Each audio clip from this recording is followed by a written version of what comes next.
The Mandalorian borrows from a lot of different classic tales. In The Mandalorian Season 1, we were watching an old spaghetti western play out. I mean, John Wayne's grandson even wears the armor on set in all 3 seasons. In The Mandalorian Season 2, it was the old samurai tales of Lone Wolf and Cub. Then we come to The Mandalorian Season 3, and the style has completely changed. Where the classic spaghetti westerns were drawn from the samurai stories of yore, The Mandalorian Season 3 seems disconnected from the storytelling that was the old serial styles that The Mandalorian was built on. For another example, the 1978 television series The Incredible Hulk was made in the same fashion as the aforementioned westerns and samurai tales. Another notable show was the original Star Trek and even Star Trek The Next Generation, shows that had a weekly adventure that ended up in a larger story. But The Mandalorian Season 3 has become different. A lot of Star Wars fans are having difficult time with the new chapters in the Mandalorian series. Why? Well, because it's different.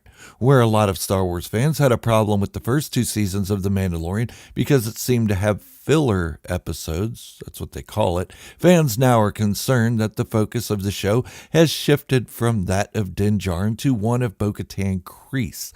Understandable. But what if I told you that The Mandalorian was always about something else? Not that it isn't about Din Djarin and Baby Flavor Flav.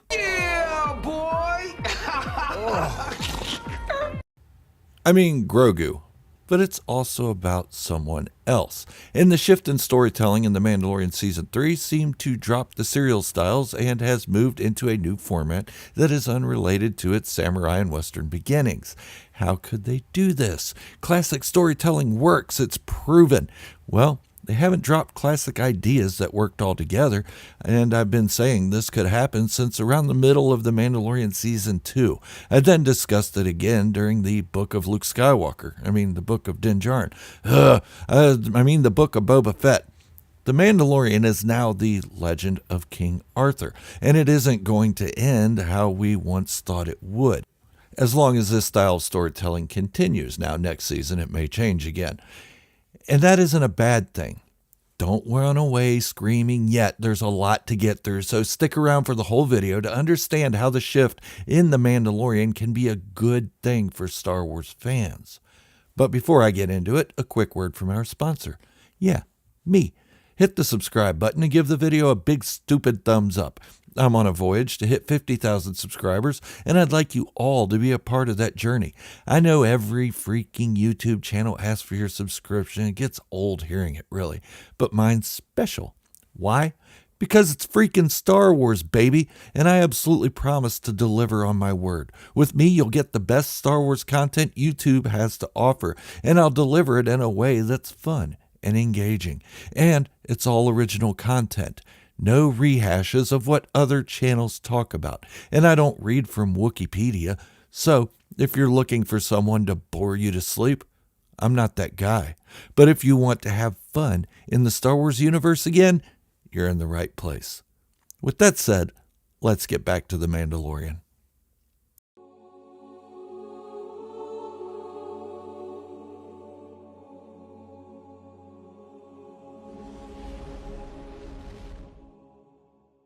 There is no story that hasn't been told. At least that's how the saying goes. The settings may change, the character names may be different, and there may be subtle nuances that make modern stories original, but the themes remain. From West Side Story being a rehash of Romeo and Juliet to The Lion King being another retelling of Hamlet.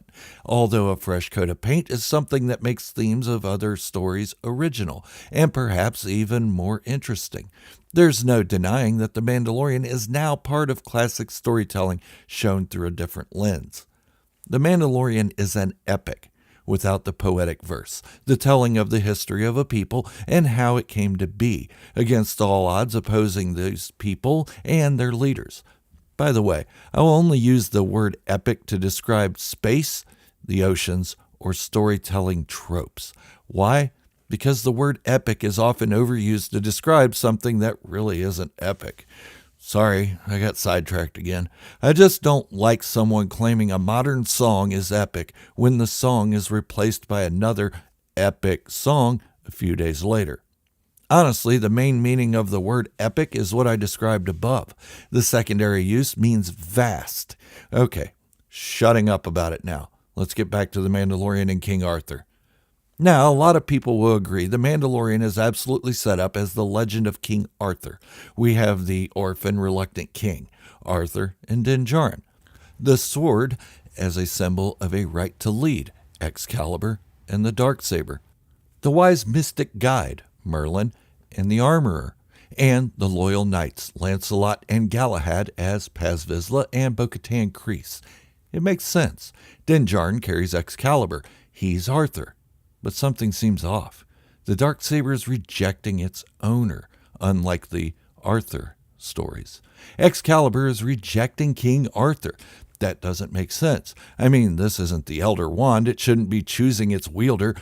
But wait, in the Clone Wars animated series, we saw that Jedi younglings would be taken to Ilum to retrieve their kyber crystals in a type of quest. It wasn't until the younglings would prove themselves that the crystal would reveal itself to the would-be Padawan, and every crystal in the caves wouldn't become visible to the younglings once they were deemed worthy. No, it was only one solitary crystal per student, thus picking its wielder. In essence, the lightsabers that contained their crystals picked their owners in a roundabout way. Poppycock. Nope. Just think about it for a moment. So maybe the Elder One is also another iteration of Excalibur, just as the Darksaber is. Strange women lying in ponds distributing swords is no basis for a system of government. Okay, yeah, I'm a bit of a Harry Potter nerd as well, but Star Wars is my love. Yeah. Star Wars. Anyways, the Darksaber seems to be rejecting Din Djarin. Does that mean he can't wield it? No, Sabine was trained how to tame it, but she wasn't Arthur. Mandalore. In fact, one could argue that since Tar Vizsla's death, the Darksaber has been searching for its true master, just as Excalibur was waiting for its true owner after the death of Uther Pendragon. Only the rightful king could pull the sword from the stone, and only the rightful Mandalore can wield the Darksaber properly. Yes, I'm saying Din Djarin may not be the rightful owner. Hold on, where are you going? It's actually much more interesting than it's coming off, and it'll make more sense when I'm done. Yes, Din Djarin is the main character in the story of The Mandalorian. There's no disputing that, and it hasn't changed, and he will continue to be that. But every main character doesn't have to be a king. We can still like a character that is more of, say, Lancelot, the knight in shining armor. Let's face it, King Arthur wasn't the most interesting character anyway. There wasn't much depth to him once he became king.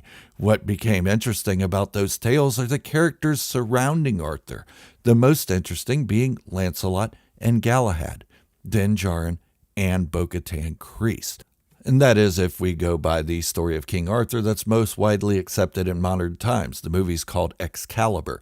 Yes, in that movie, Lancelot betrayed Arthur and became shunned. So in order for Din Djarin to be Lancelot, some things had to be changed. But wait, he did betray his covert and got shunned. But Galahad was the sole surviving knight on the quest for the Holy Grail to restore the kingdom and King Arthur's health. Bo-Katan has now been sent on a quest to restore the Mandalorians and their kingdom. Din Djarin is Lancelot, the knight in shining armor, the one to rush in and rescue innocents from wrongdoing. Remember how many side quests Din Djarin had in the first 2 seasons of The Mandalorian? He saved how many villagers? Lancelot wasn't as pure as Galahad, though. Din Djarin accepted money or information as payment for helping those in need. Sure, he was a bounty hunter, but accepting payment for good deeds kind of takes away from the pureness of it. His best deed being that of his relationship with Grogu. But there's another good deed he didn't accept payment for. So if Din Djarin isn't the Mandalore or King Arthur, then who is? Din Djarin fits the tropes. He's an orphan and reluctant leader. He seeks the advice of the mystic, but his father was never the Uther Pendragon of the Arthur legends. Legends. Funny word, especially when it comes to Star Wars. Yes, Din Djarin was orphaned at a young age, but he was adopted into the Mandalorian culture. From all we knew, his parents could have been guardians of the wills. Yeah, just look at the clips. But if they continue telling the story of Arthur, Lancelot, and Galahad, then who is Arthur? Let's see, who else fits the trope? Who else is an orphan? Not just any orphan, the orphan of a leader of the Mandalorian people. Bo-Katan? Nah, can't be. The Darksaber / Excalibur only brought her pain, suffering, and loss, not choosing her. Like I said, it didn't choose her, and it was given to her. So it can't be Bo-Katan. Another orphan? Who could that be? I got it. Let's go back to The Mandalorian Season 2. Legends. I said that was a funny word in the Star Wars universe, especially since darn near all of us prefer the term expanded universe. But the word legends is meaningful here. The legend of King Arthur. Legends in the Star Wars continuity. Which legend has recently been brought back to canon, where Mandalorians are concerned? Jaster Muriel, the true Mandalorians, and Jango Fett's lineage. It was made canon in The Mandalorian Season 2. If you didn't know, in Legends, Jango Fett became Mandalore. He didn't carry the Darksaber, but that is because the Darksaber had not been written into continuity yet. The Jango Fett Open Seasons comic began releasing in 2003. The Darksaber didn't show up until 2010 in the Clone Wars animated series. Jango Fett had a son, albeit a cloned one. He was orphaned as a child. He wasn't adopted by anyone, and he was on his own from 10 years old. If they stick to the legend of King Arthur, that makes Jango Fett a very good candidate for the Uther Pendragon role. So that leaves Boba Fett as Arthur, an orphan and reluctant leader of his people. Hang on, stop trying to run away. Jesus. Think about it for a second. Why did they bother making the book of Boba Fett? Why did they revive Boba Fett from the Sarlacc? Fan service? Because there are a lot of Boba Fett fans out there? So what? There are a lot of fans of General Grievous too. They haven't made a book of General Grievous. They didn't go back and tell his story as a young warrior. Maybe they should, but that's irrelevant for this story. No, they brought back Boba Fett because he is an important piece to this Mandalorian puzzle. Sure, there were some misgivings in the book of Boba Fett, but the theme is there. An orphan learning to lead, an unlikely hero. And in Legends, Boba Fett did just that. He became Mandalore. Now, all this hinges on whether or not Jon Favreau and Dave Filoni stick to the legends of King Arthur, but I don't see why they won't. If they were going to deviate from it, Din Djarin would have painted his armor by now, but he hasn't. He's still wearing the shiny silver armor of Sir Lancelot. Bo-Katan Kryze's story has just elevated into one of Galahad and on a quest to heal the people from a traumatic event, and Boba Fett was brought back for this very reason.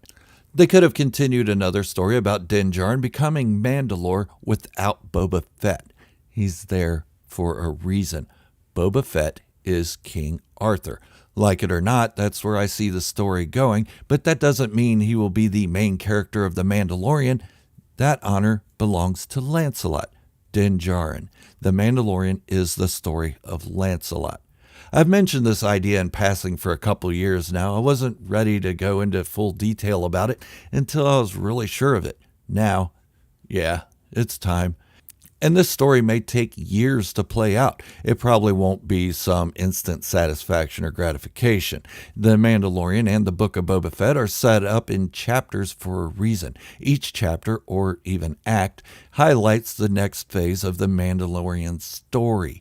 Right now, we're focused on Galahad, or rather, we're focused on Galahad. If they do a spin-off, it will be about Bo-Katan bringing all manner of Britons together. Sorry, Mandalorians. And who is an unlikely Mandalorian? Boba Fett. It was important that we saw Din Djarin allow Boba Fett to walk away with his Beskar armor in The Mandalorian Season 2, especially during a time when Beskar was only for Mandalorians. That fact was drilled into our heads several times over the first 2 seasons of The Mandalorian for a reason.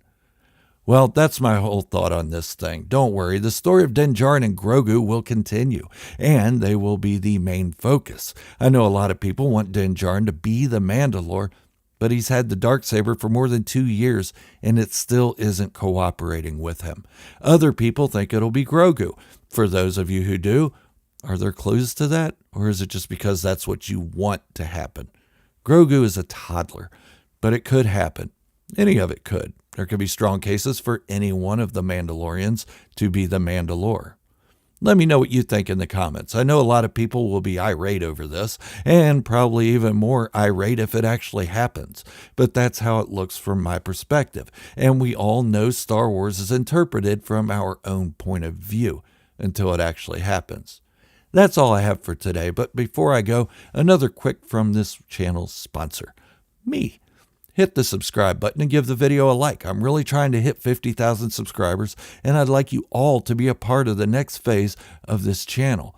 The YouTube algorithm is more difficult than trying to understand why Yoda talks backwards, but together we can conquer this YouTube algorithm. Thank you all for hanging out with me today.